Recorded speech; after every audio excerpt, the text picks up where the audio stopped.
Salut à tous, c'est Mathis et aujourd'hui on va déballer avec vous le VivoBook 14 de Asus. Donc j'espère qu'il va être bien, mais je vais vous mettre tout de suite une petite pub pour vous donner un petit aperçu de l'objet. C'est parti.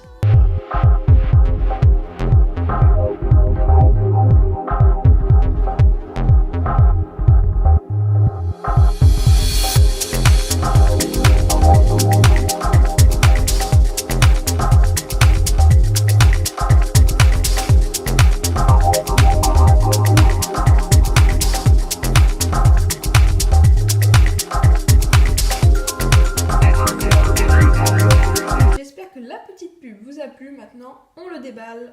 Et si vous n'êtes pas au courant, donc je vous informe que je l'ai eu chez Amazon, donc Prime. Je l'ai commandé mardi, j'ai reçu jeudi, donc ça fait quoi, un jour et demi. Franchement ça va hyper vite, parce qu'en même temps c'est Prime, hein, mais je pense que sinon ça prendrait au moins une semaine, 2 semaines. Donc waouh, il est là. Alors déjà, je vais d'abord tout enlever le carton, puis on va s'intéresser au produit tout de suite.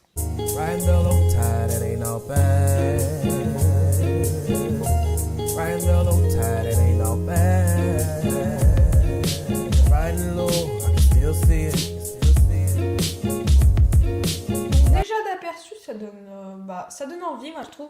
Emballage simple mais très bien. Donc maintenant il reste à déballer pour voir si c'est toujours aussi intéressant à l'intérieur. Et aussi petite poignée de transport hyper pratique.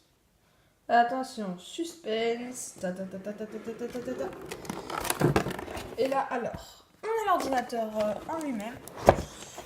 Pouf, qui pèse quand même son poids. On va le poser là sur le côté pour l'instant. On s'intéressera plus tard. Pour l'instant, on va s'intéresser au reste de la boîte. Alors là, je suis très agréablement surpris, car je ne savais pas qu'il y avait une sorte de stylo, vous savez, pour écrire comme il est tactile, avec. Et je suis vraiment très agréablement surpris. Pour un prix de 360 €, je l'ai payé version 2017. On a les petites notices. Je pense qu'il n'y a rien. Ouais. Je suis vraiment très agréablement surpris. Là, je pense que c'est le chargeur. Ouais, c'est le chargeur Asus qui est très joli. Non, vraiment très joli. Bon, une fois qu'on a tout, allez, on va s'intéresser à la bête. Nous avons un emballage très soigné autour de la boîte, quoi. Donc, nous allons enlever l'emballage tout de suite. Waouh, ce PC est une tuerie. Je ne l'ai pas ouvert encore, nous allons l'ouvrir ensemble. Déjà, vous voyez au niveau de l'épaisseur, c'est pas énorme et c'est tout plat. C'est super. On va parler des caractéristiques tout de suite, justement, avant de l'ouvrir. Donc, nous pouvons voir que nous avons un micro-port HDMI, un micro-port USB et je pense, un port normal pour casque. Donc, il faut vraiment acheter un adaptateur. C'est le seul inconvénient de cet Asus VivoBook 14, si je ne me trompe pas. Ouais. Et nous allons maintenant nous intéresser à l'autre côté. Donc là, nous avons un port pour carte SD, je pense un autre micro-port USB. Après, je pense qu'il y a un port pour batterie, un port pour lampe. Et là, qu'est-ce qu'on a? Attention, je tourne. Là, on a les pour allumer, pour changer le volume.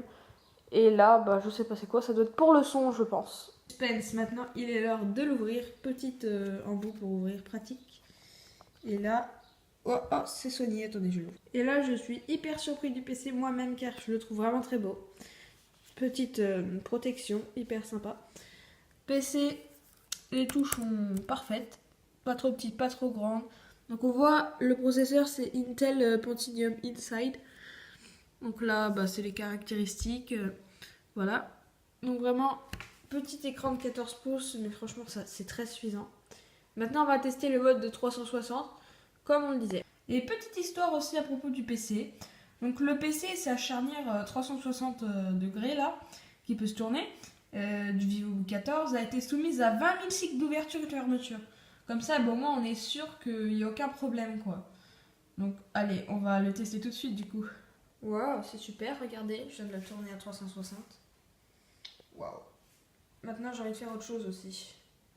Regardez, quand vous voulez vous regarder un bon film, vous le mettez comme ça c'est vite d'avoir le clavier, et voilà, et c'est super. Un bon film sur PC. Bon, maintenant, il est l'heure d'allumer le PC. Normalement, il va s'allumer. Maintenant, je sais pas comment ça marche, parce qu'il n'y a même pas de batterie. Non, je crois qu'il faut le recharger.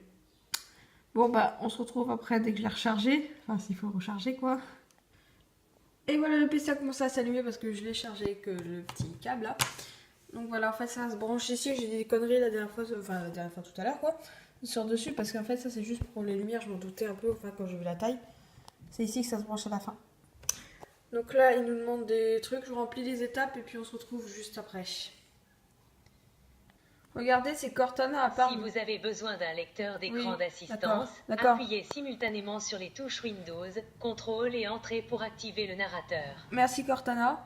On va se passer de tes services pour l'instant. Donc voilà les amis, c'est tout pour cette vidéo de déballage. Je vous ferai plus tard ce que j'en pense. Du coup, en attendant, c'est fini. Si ça vous a plu, mettez un petit pouce bleu. Si vous souhaitez vous dire ce que j'en pense de ce PC, n'hésitez pas à me le dire. Normalement, c'est tactile. Ouais, c'est hyper bien. Oui. Ouais, c'est super. Allez, je vous dis à bientôt dans une prochaine vidéo.